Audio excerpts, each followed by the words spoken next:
할렐루야. 오늘 수요 저녁 예배 올라오신 여러분을 환영하고 축복합니다. 우리 한번 인사 한번 나누겠습니다. 잘 오셨습니다. 말씀의 은혜 받으십시오. 예. 혹시 추우면 나중에 다시 켜시고요. 앉으시면 될 것 같아요. 여러분, 우리는 하나님을 믿습니다.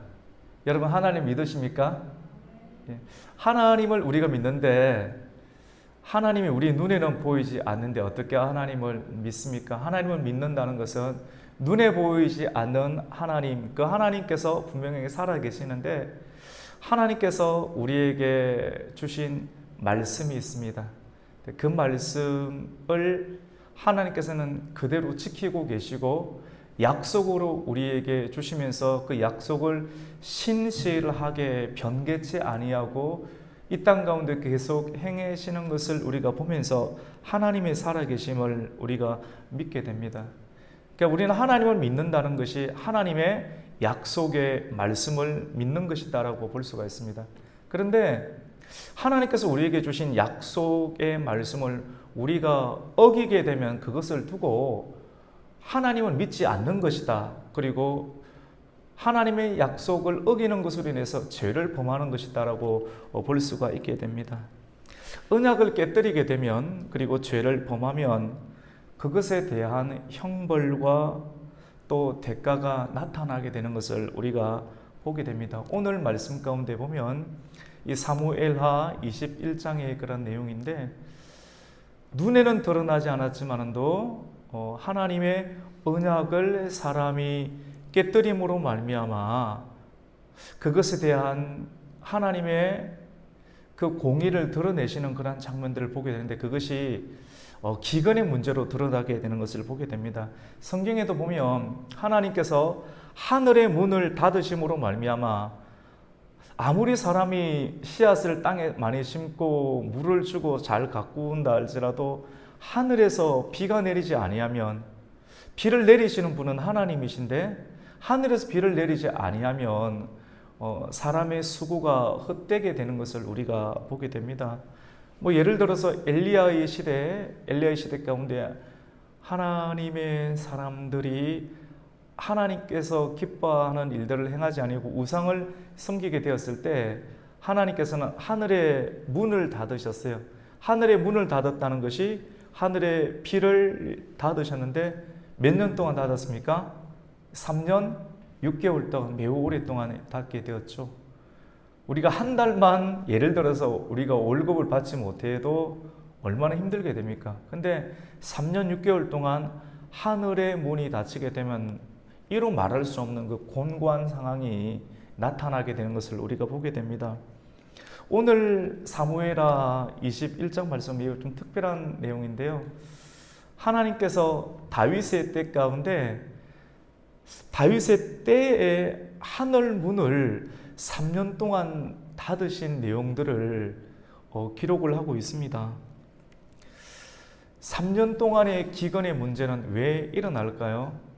1년의 문제도 아닌 2년의 문제도 아닌 매해를 거듭하면서 3년 동안 일어나는 그 일들, 이것은 분명하게 나라를 다스리는 지도자와 왕에게 엄청난 부담감으로 다가오게끔 되어 있습니다. 왜냐하면 지도자, 또 지도자의 가장 핵심 가운데 있는 한 나라의 왕은 하늘을 다스리고 땅을 다스리시는 하나님의 대리자와 통치자의 역할을 감당하게 되는데 이 하나님의 음성에 가는 그런 긴밀한 부분이 이 왕에게는 압력과 압박으로 다가오기 때문에 그렇습니다. 여러분, 어려운 문제가 있을 때는 어떻게 해야 됩니까? 어려운 문제가 있을 때는 기도를 해야 되죠. 여러분에게 어려운 문제가 있습니까? 그러면 꼭 기도를 하시기를 바랍니다. 하나님께 기도를 해야 됩니다. 쉽습니다. 어렵지 않습니다. 하나님을 찾는 것입니다. 기도는 하나님을 찾습니다. 가장 먼저 아버지를 부르는 거예요. 하나님, 아버지의 이름을 부르는 그 자리 가운데 주님은 이미 와 계시고 우리의 실제적인 하나님을 찾기 위해서 다른 것을 선택하지 아니고 하나님을 찾고 아버지 이름을 부르는 우리의 기도를 하나님께서는 들으십니다. 그리고 아버지의 이름을 부르고 그리고 우리의 필요를 하나님께 구하기 전에 아버지의 이름을 부를 때 우리가 아버지를 하나님이라고 이름을 부를 때 감사합니다. 그리고 감사가 나타난 이유 가운데 우리가 반드시 하나님의 이름을 부를 때 부르고 난 이유 가운데 우리 마음 가운데 생각나고 와닿는 우리가 고백해야 될 그런 부분들이 있으면 그것을 꼭 고백하시길 바랍니다. 같이 봅시다. 하나님 아버지, 기도는 먼저 아버지의 이름을 부르는 것이고 그리고 믿음으로 감사하시고 감사합니다. 같이 봅시다. 감사합니다. 그리고 한번 더 해볼까요? 용서해 주세요. 예, 우리가 알지 못하는 부지 중에 지은 아버지의 이름을 찾고 그리고 믿음으로 감사하며 그리고 용서를 구하며 우리가 할 도리를 다 하고 난 이유 가운데 우리의 필요를 하나님께 구하는 그런 은혜로운 절차 속에 저와 여러분에게 있는 그런 필요들을 하나님께 구하고 이 모든 것을 예수 그리스도의 이름으로 그 문을 열고 그 문을 닫게 될 때 우리의 기도는 하나님 아버지께서 받으시는 그런 기도가 될 수가 있게 됩니다.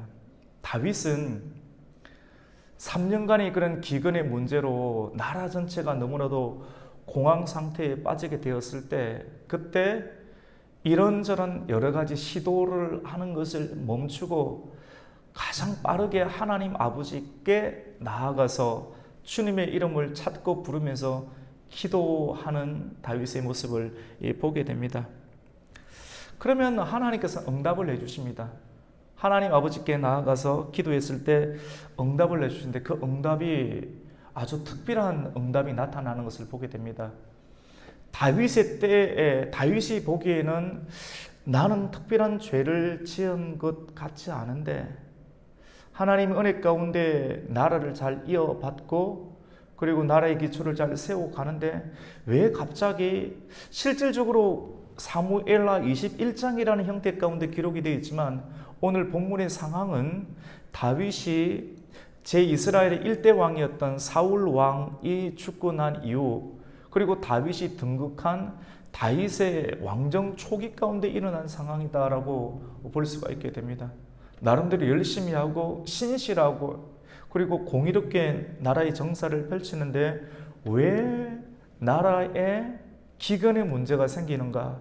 왜 하나님의 침묵이 하늘 문을 열지 아니하고 하늘 문을 닫고 하나님 앞에 내가 나올 수 있도록 하나님께서는 이 일들을 행하시는가? 그래 하나님께 기도했어요. 근데 기도했는데 예상치 아니한 응답이 하나님으로부터 오게 됩니다. 하나님과 통했는데 하나님의 응답이 그에게 마음의 감동, 다윗의 양심 가운데 하나님께서 내려오셔서 그의 마음 가운데 속삭이고 적어두었던 것은 사울의 때 오난이 있는 그리고 사울이 기브온 족속이라고 하는 그 사람들을 무참하게 학살하는 그 문제로 인하여서 내가 이 문제를 지금 드러내노라 라고 하는 하나님의 음성을 듣게 됩니다. 기도하면 우리 눈에 보이지 아니하는 하나님의 응답을 기도를 통해서 받게 됩니다.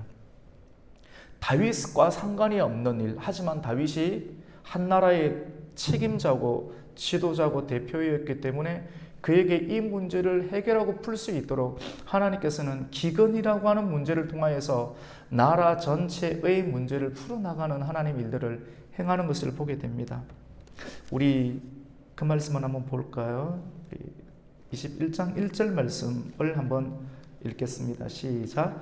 다윗의 시대에 해를 거듭하여 3년 기근이 있으므로 다윗이 여호와 앞에 간구하며 여호와께서 이르시되 이는 사울과 피를 흘린 그의 집으로 말미암음이니 그가 기브온 사람을 죽였음이니라 하시니라. 아멘.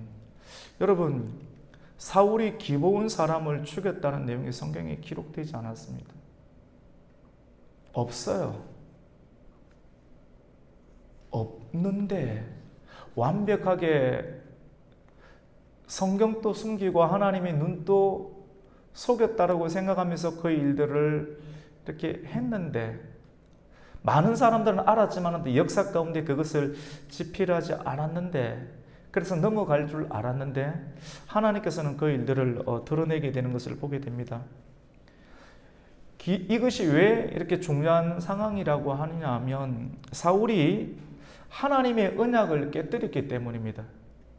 기근의 문제, 나라 전체의 문제는 지도자나 나라가 큰 하나님 앞에서 중범죄를 저지르게 되었을 때 하늘 문을 닫게 되는 것을 보게 됩니다. 이것은 하나님의 언약을 침범하였고 하나님의 언약을 깨뜨렸기 때문에 하나님께서 견딜 수 없어서 그것을 나타내시고 공의롭게 그것을 풀어내시는 부분이다라고 볼 수가 있게 됩니다. 사울이 하나님의 언약 가운데 들어왔던 기브온 족속들, 원래 기브온 사람들은 이스라엘 사람들이 아닙니다. 이 내용은 어디에 들어있느냐면 여호수아 9장 말씀 가운데 있게 되는데, 이스라엘 백성들이 모세를 통해서 애굽에 나와서 40년 동안 광야 생활하고 이제 모세의 기간이 끝나게 되고 그 리더십이 여호수아에게 넘어가서 요단강을 건너고 그리고 여리고성을 넘게 되고 그리고 아이성을 넘게 되었다는 소문이 가나안 땅에 있는 본토 백성들에게 전해지자, 가나안 땅에는 7 족속의 사람들이 살고 있었는데 그 7 족속들 중에서 특별히 아모리 사람에 속하는 그런 기브온 족속의 사람들이 머리 회전이 좀 빨랐습니다. 아하, 저 사람들이 요단강 또 하나님의 기적으로 건너게 되고 초롱성이었던 그 아이성보다 더 컸던 여리고성, 이 2성을 무너뜨린 것을 보니 반드시 우리를 지나가게 될 터인데 버티지 말고 우리가 화친조약을 맺어야겠다라고 하는 생각을 가지고 위장 전술을 쓰게 되었습니다.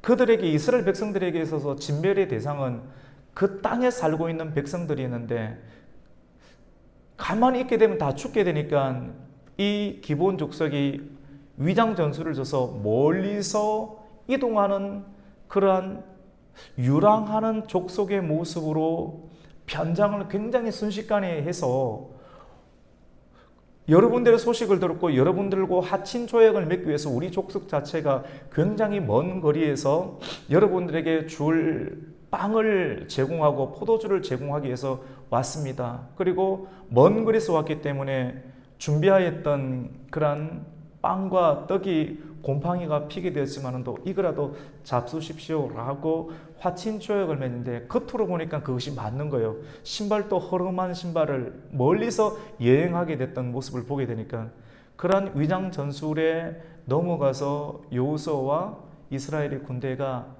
그들이 제공하는, 사실은 이스라엘도 전쟁하는데 먹을 것이 없었는데 그들이 제공하는 음식을 받아 먹고 화친 조약을 맺게 되었습니다.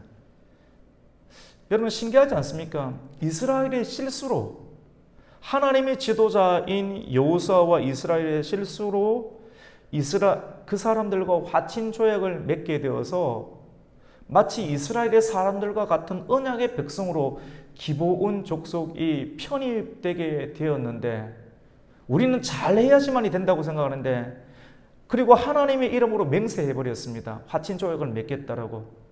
인간의 실수처럼 보이는 이 실수적 상황을 통해서 언약 공동체에 들어오게 되었는데, 하나님은 하나님의 이름이 걸려있고 진행되었던 여호수아를 통한 이스라엘의 군대가 화친 조약을 맺게 되는 그 상황, 그 사람들조차도 하나님은 어떻게 하십니까? 이스라엘의 언약 공동체로 여기고 받아들이면서 언약 안에 있는 사람으로 여기면서 보호를 해주게 되는 장면을 보게 됩니다. 그런데 여호수아의 시대 가운데 이 기브온 족속들은 이스라엘의 공동체 안에 들어오게 되었는데, 사울 왕이 집권을 하게 되면서 사울 왕은 이 기브온 족속들을 우리의 원래 단일 국가 민족이 아니다라고 여기는 유다 지파와 그리고 이스라엘 지파들의 수군거리는 소리를 듣고 나름대로 이 문제를 처리하게 됩니다. 나름대로 열심을 가지고 이렇게 해서 이스라엘의 초대 왕의 입지를 더욱더 강화시키려고 하는 목적으로 하나님의 언약, 어떠한 이유이든 하나님의 말씀과 하나님의 언약 안에 들어와서 하나님이 인정해주는 그 백성들을 어떻게 합니까? 자기의 공명심과 자기의 그런 지지도를 더욱더 사역의 초기 가운데 굳건하게 하기 위해서 하나님의 언약을 무너뜨려 가면서 기브온 족속을 대학살하였던 역사적 상황이 있는데 성경에는 적혀지지 않았지만도 하나님께서는 사무엘하 21장 말씀을 통하여서 이것을 드러내므로 3년의 기근의 문제를 통하여서 소수민족이었던 이 기브온 족속들의 아픔과 그런 연민의 상태를 풀어주시는 공의로우신 하나님의 역사를 우리는 보게 됩니다. 억울한 사람들은 항상 소수이기도 하고 그리고 힘이 약한 사람입니다. 어쩌면 하나님께서는 사울에게 아말렉을 진멸하라 라고 말했지만도 힘이 강한 아말렉을 진멸하는 것은 꺼려졌고 하나님의 약속에 대한 말씀을 지키는 것보다 오히려 힘이 약하였던 원래 가나안 족속이라고 하는 그 사람들 기본 족속들을 진멸하듯이 대학살하였던 사람들은 오히려 이 사울이 하는 일들을 칭찬하고 위대하다라고 이야기를 하였을지 모르지만 하나님은 그의 중심을 보시고 하나님의 언약을 깨뜨리고 하나님께서 허락하신 소수의 민족, 언약의 민족까지 깨뜨리고 학살해가면서까지 자기의 공명심을 앞세웠던 그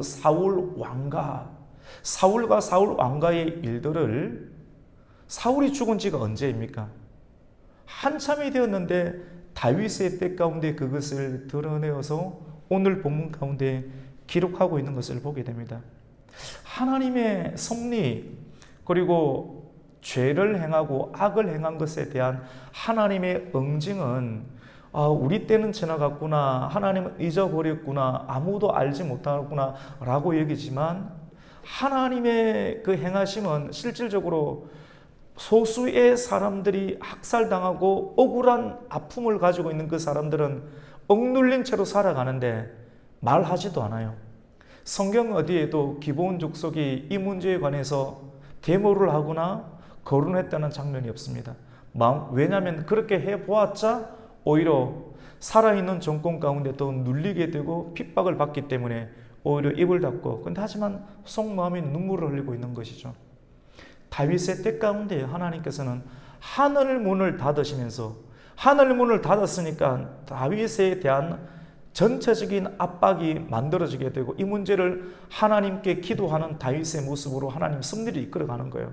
기도하니까 하나님으로부터 응답을 받고 아주 오래전에 대학살로 이루어졌던 이것은 역사적으로 옳지 못한 일이고 내 언약을 깨뜨린 사울 왕가를 징벌하는 하나님의 공의와 그리고 내 백성으로 내가 인정하는 그 언약 백성들을 깨뜨리는 일들 그 아픔들을 풀어주시는 하나님의 섭리의 모습들을 우리는 보게 됩니다.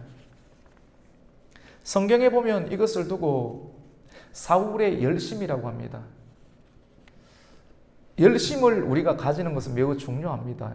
열심은 중요하지만 이 열심이 하나님의 도우심과 하나님의 뜻을 행하는 열심이 아니라 하나님의 이름처럼 보이고 하나님의 나라와 하나님께서 기뻐하시는 일처럼 보이는데 궁극적으로 자기의 공명심을 드러내는 그 열심으로 드러날 때는 이것이 하나님을 대적하고 하나님의 언약을 깨뜨리는 모습으로 드러나게 되는 것을 성경은 고발하는 장면이죠. 우리 오늘 그 말씀 한번 볼까요? 우리 2절입니다. 우리 같이 한번 읽겠습니다. 시작. 기브온 사람은 이스라엘 족속이 아니요 그들은 아모리 사람 중에서 남은 자라. 이스라엘 족속들이 전에 그들에게 맹세하였거늘 사울이 이스라엘과 유다 족속을 위하여 열심히 있으므로 그들을 죽이고자 하였더라. 이에 왕이 기브온 사람들을 불러 그들에게 물으니라. 그렇죠. 그래서 하나님께서 기도 가운데 가르쳐 주은 거예요. 사울이 이스라엘과 유다 족속을 위해서 사람들이 왕을 뽑았기 때문에 사람들한테 잘 보여야지 왕 대접을 받는 것 아니에요. 그런데 사람들보다 하나님을 더 신경을 써야 되는데 하나님보다 사람들을 더 신경을 쓰게 될 때 하나님의 말씀과 언약을 깨뜨리게 되는 거예요. 그래서 그 열심으로 하나님의 언약을 깨뜨리면서 사람들 위주로 가다 보니까 유다와 이스라엘 백성들을 위해서 열심을 가졌던 상황들을 성경은 드러내게 됩니다. 여러분, 오늘 말씀의 제목은 같이 한번 해봅시다. 기도로 문제를 풀어라. 문제가 있으면 기도로 나아가야 됩니다. 기도로 가야 되는데 기도하는 사람의 모습은 우리는 계속 신령한 형태를 생각하는데 신령하다라고 하는 것은 그냥 특별하고 예언하고 방언하고 이런 형태만이 결코 아닙니다. 이 단계를 뛰어넘는 총체적인 상황인데 그것은 신령하다고 하는 것은 견고한 것이고 기도에서 하나님의 음성을 듣는다라고 하는 것은 하나님과 소통이 되는 겁니다. 하나님께서 문제의 원인이 어디 있는지를 하나님께서 기도 가운데 주시고 그 문제를 풀기 위해서는 사람과 이 땅에서의 맺혀진 문제를 또 풀게 되는 모습으로 드러나게 됩니다. 그래서 기도를 한다라고 하는 것은 하나님께 묻는 것이죠. 오늘 21장 1절 말씀 가운데 하나님께 물었죠. 물으니까 오늘 21장 2절 상반절 초두 가운데 하나님께서 그에게 응답을 주었죠. 이것은 사울이 기브온 족속을 학살한 문제라고 알려주죠. 같이 봅시다. 하나님께 묻습니다. 그러니까 기도라고 하는 것은 소통입니다. 소통인데 하나님과 소통하고 또 기도를 하는 사람은 궁극적으로 사람과 소통하게 됩니다. 물어야 돼요. 사람과 묻지를 않아요. 대화하고 묻는 것. 권사님 왜 그러시죠? 어디 불편한 데가 있으신가요? 집사님 어떤 특별한 일이 있으신가요? 물어야 돼요. 설교도 일방적으로 하는 것처럼 보이지만 여러분은 듣고 있고 일방적으로 강단에서 선포하는 것처럼 보이지만도 마스크를 쓰고 가만히 있는 것처럼 보이지만도 소통되는 이런 말씀의 상황이 묻고 답하는 형태가 하나님의 성령의 말씀의 역사 가운데 그것이 잘 정련될 때 하나님의 임재가 나타나게 되고 속에 맺히고 엉어러진 모든 상황들이 풀어지게 되는 역사가 나타나게 됩니다. 지도자는 하나님과 소통되어야 되고 지도자는 백성들과 소통이 되어야 됨을 오늘 본문은 보여주죠. 우리 확인을 한번 해봐야 돼요. 그래서 오늘 21장 1절에 보면 중반절에 여호와 앞에 간구하며 문제가 있을 때 지도자는 하나님께 기도하죠. 그러니까 하나님으로부터 응답을 듣게 되고 하나님께 응답을 들은 사람은 지도자는 백성들과 소통하고 백성들과 물어야 됩니다. 그 내용이 2절 맨 마지막 절에 나오죠. 이에 왕이 기브온 사람들을 불러서 그들에게 뭐합니까? 물으니라. 우리 3장 21장 3절 첫 번째 줄을 우리 같이 읽어보겠습니다. 시작. 다윗이 그들에게 묻되 내가 너희를 위하여 어떻게 하랴? 물어야 됩니다. 가정에서도 부부간에 물어야 돼요. 계속 묻고 인격적으로 묻고 왜 그렇죠? 상대의 마음이 어떤지를 계속해서 묻고 확인하고 확인하면 섭섭하고 불편한 상황이 있으면 곱게 이야기할 때도 있지만 버릇 괜찮습니다.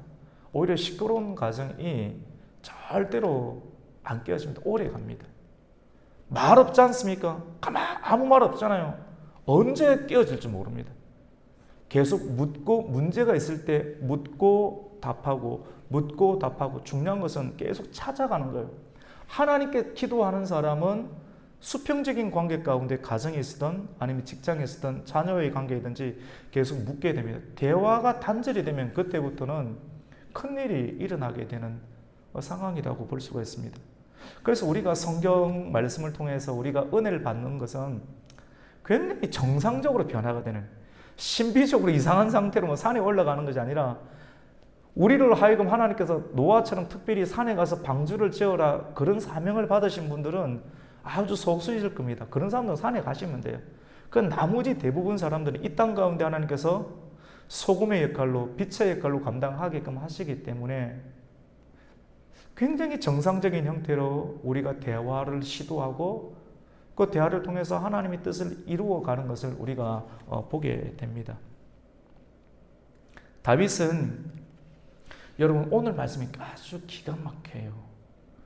이 내용이 사울이 죽고 난 이후 어느 정도 시간이 지나서 다윗의 사역의 초기 가운데 이루어졌는데, 그런데 오늘 이 말씀이 기록되어 있는 장면은 다윗이 사역의 초기가 아니라 언제입니까? 21장 내용은 후반기 말년이거든요. 후반기 말년 가운데 이게 또 배치가 되어 있어요. 굳이 이렇게까지 설명을 해야지만이 조금은 복잡해 보이지만 또 우리의 인생의 문제도 이런 식으로 연결이 될 수 있겠구나. 요거를 이해할 정도의 안목이 생기면 굉장히 복잡한 문제도 지혜롭게 풀어낼 수 있는 그런 통찰과 총명함과 지혜가 만들어지게 됩니다. 왜 하나님께서는 다윗의 사역 초기에 일어났던 일들을 다윗의 인생의 후반기 가운데 성경의 편집자로 하여금 후반기에 배치하게 하였을까요? 여러분 한번 보십시다. 우리가 지금 21장에 와 있지만도 19장, 20장을 지나가면서 압살롬이 난을 일으켰죠. 압살롬의 난이 제압이 되었습니다. 그리고 이제 왕이 쫓겨났다가 다시 요단강을 건너서 쫓겨나 있다가 난이 제압이 되니까 다시 돌아오는 문제를 두고 다윗이 나름대로 지혜를 썼지만도 하나님으로부터 나오는 지혜가 아니라 인생의 경륜 속에서 나오는 그런 정치적인 꾀를 쓰게 되었어요. 그것이 어떤 것이냐면, 여러분 여기까지 잘 따라와 이해되시죠? 맞죠?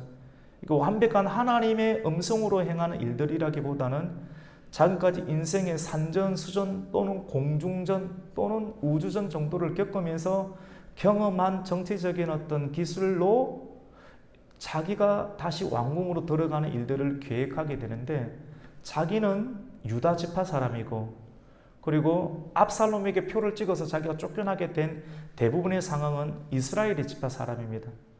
우선 불편해요. 자기 지파 사람은 편한데 나를 지지해 주니까, 표를 찍어 주니까. 그런데 이스라엘 나머지 10지파 사람들은 나에 대해서 우호적인 감정은 아니니까 돌아가는 일들 가운데 어떻게 합니까?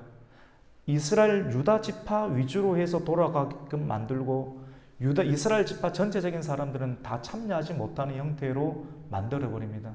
은근히 경쟁관계를 만들어서 이 문제를 쫙 풀어가는 정치적인 묘미수를 쓰게 되는데, 그 수에 의해서 잘 되기는 되는데 그것에 대한 결과로 결국은 세바의 난이라고 하는 형태로 드러나게 돼요.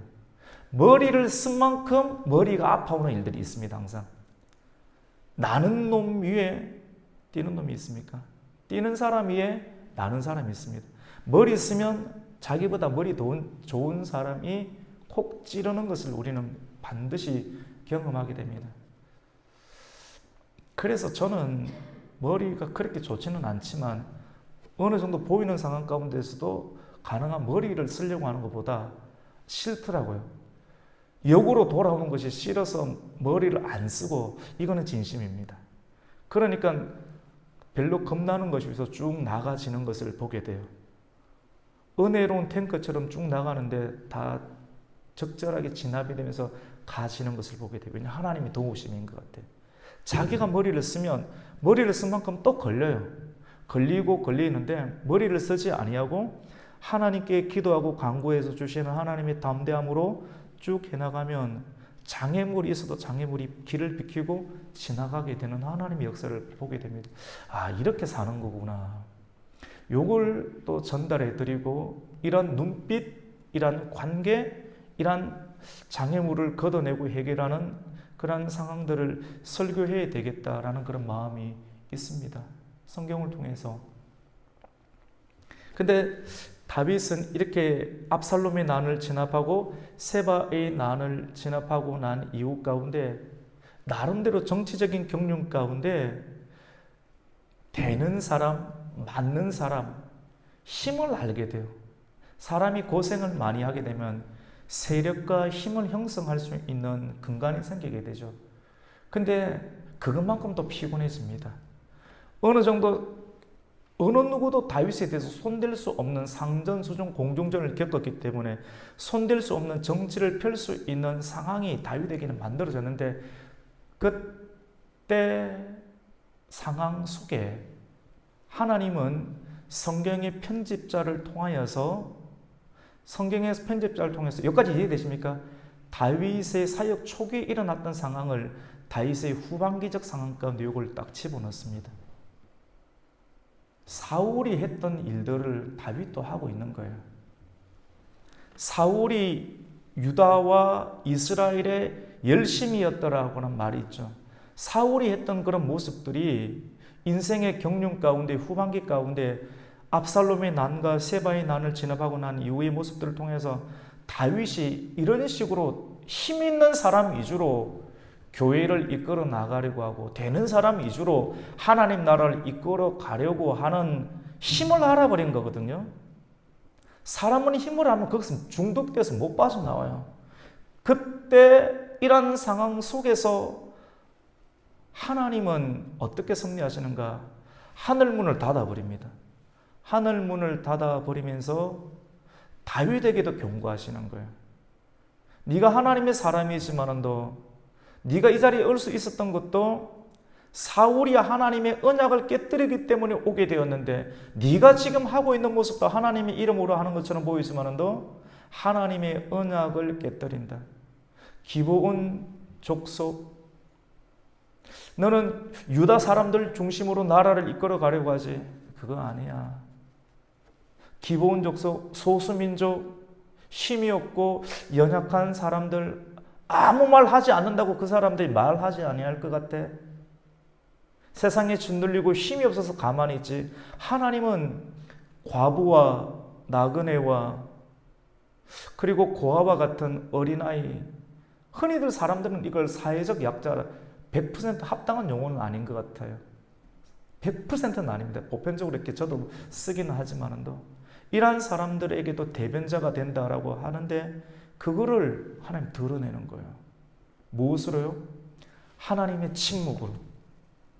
나는 문제가 없는 것 같은데 하늘문을 확 닫아버리고 해를 번갈아가면서 한 해, 두 해, 3회까지 그렇게 되니까 이건 사람들은 뭐런 말은 안 해도 다윗 니하고 하나님하고 무슨 문제 있는 것 아니야라고 반드시 그런 식으로 지도자에 대해서 화살이 나아가는 거거든요. 성수대교 하나 무너져도 왕 잘못했다고 최첨단 시대를 살아간 오늘날 시대에도 그런 식으로 사람들은 살아가요. 마땅히 그렇게 지도자에게 문제가 있지 않는가. 그런 압박을 받게 될 때 지도자는 기도할 수밖에 없죠. 지도자는 기도하든지 무당에게 찾아가든지 반드시 그렇게 하게 되죠. 다윗은 기도하게 됩니다. 그리고 하나님의 진노가 나타납니다. 하나님의 진노는 백성들을 골고루 대하라.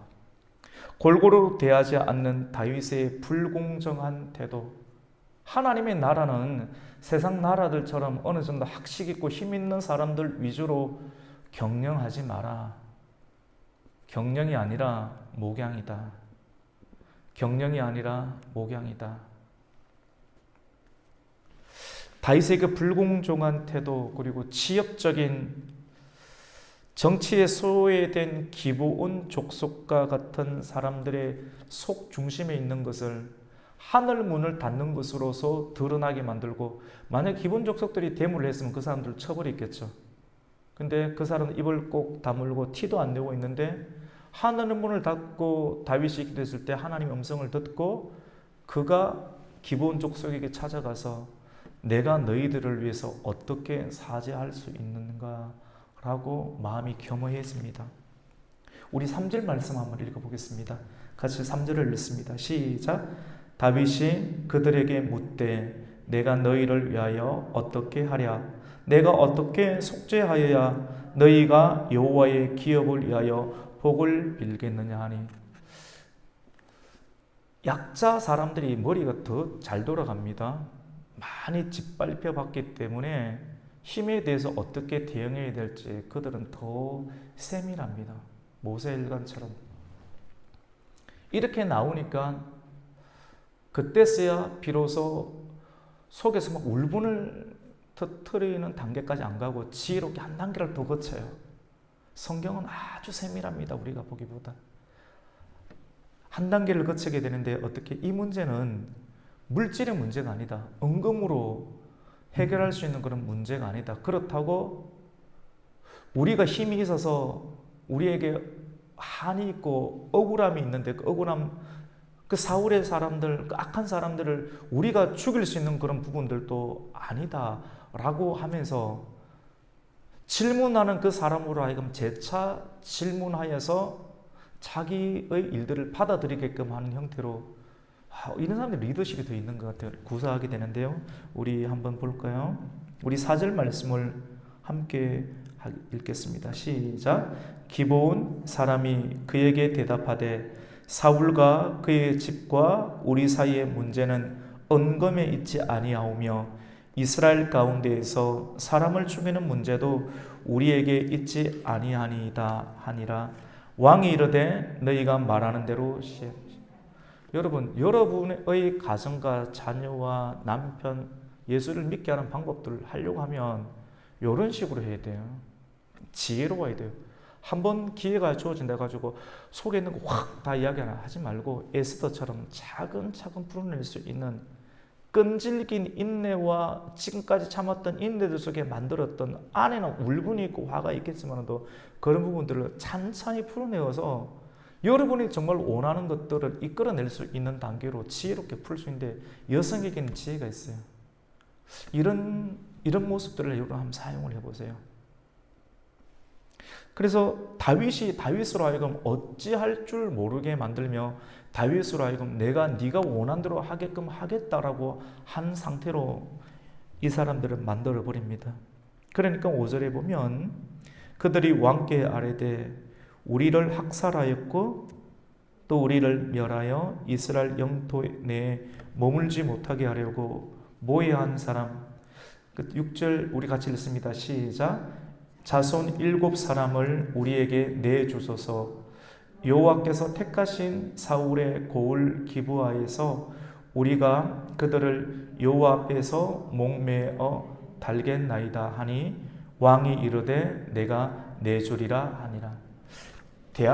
어떤 일을 성사시킬 때도 어떤 고객과의 만남, 물건 하나 팔 때도 속내 그냥 그대로 내버리면 안 되죠. 몇 단계 절차와 단계를 걸쳐서 하는 것이 좋고 사람과의 관계도 마찬가지입니다.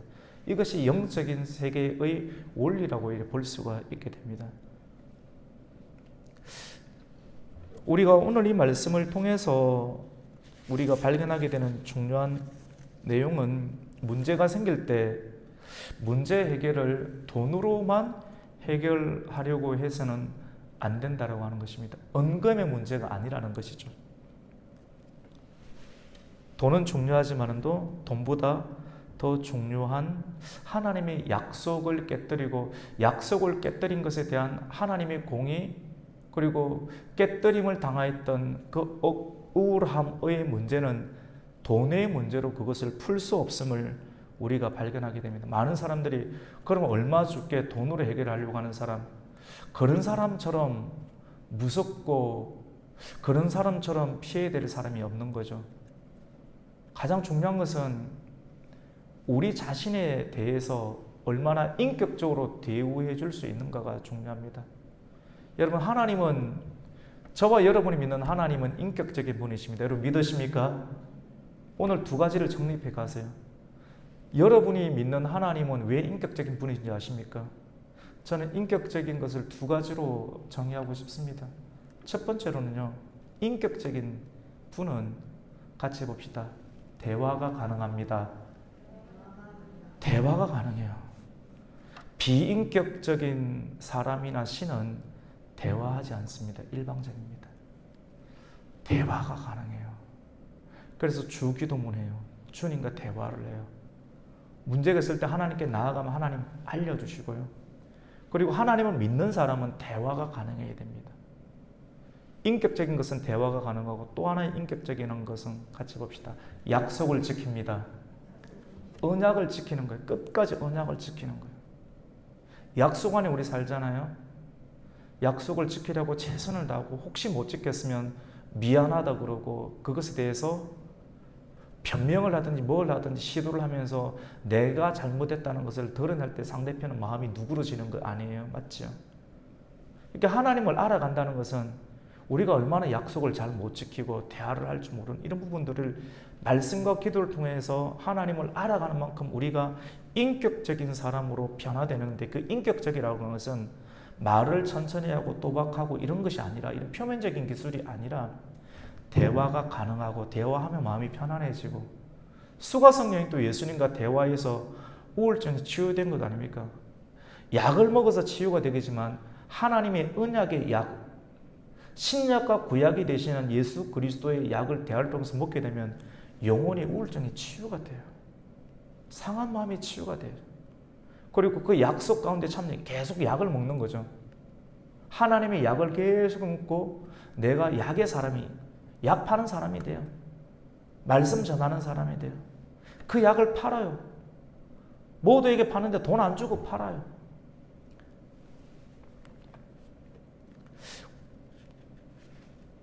시간이 한 8시 한 21분 됐는데 오늘 이 정도로 하면서 말씀을 맺겠습니다. 여러분, 하나님의 약속은 굉장히 중요합니다. 3년의 기간에 문제가 생겼을 때, 문제가 생긴 이유는 약속을 깨어버렸기 때문에, 하나님과 대화하지 않았기 때문에 사울이 그 일들을 한 걸 드러내는 거예요. 언약이 깨어졌기 때문에 문제가 생기게 되고, 이 문제에 대한 해결은 하나님과의 문제와 사람과의 문제를 같이 풀어야 되는데, 오늘 본문 이후의 내용 가운데는 사울 왕가의 자손들 7명, 7이란 하나님의 완전한 숫자입니다.